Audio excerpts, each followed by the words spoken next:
very few Bachram get kicked out of BMG. One of the more famous students who was kicked out was Shlomo Carlebach.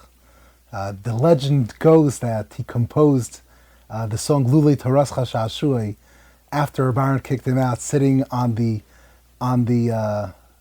stairs, walking outside of the yeshiva.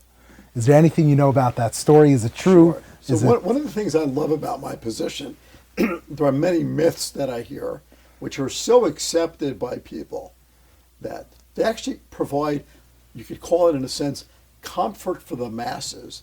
That they adopt opium these for the myths. masses. Well, I didn't say that. You're from Russia, so maybe you might call it that. But I think it's a comfort for the masses. These myths become ingrained in them. Shlomo Carlebach was never kicked out of Lakewood. Rav Aharon loved him. He was, as we all know, exceptionally musically inclined. He played guitar at my parents' Sheva brachas. They made a kumsitz.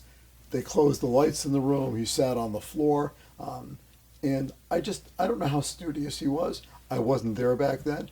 But I can imagine that at some point in his life, his musical interests and drive exceeded his desire to learn in yeshiva. Also, one other thing to remember is that Lakewood is not a life system. Neither was Kola a life system for everybody. And certainly in Rav Aharon's days, people were in yeshiva a number of years, and then they went out. That was the norm. So I've never checked the enrollment records of Shlomo Carlebach, whether he stayed longer than the norm or shorter than the norm. But he certainly was not kicked out of Lakewood. He was not kicked out of Lakewood.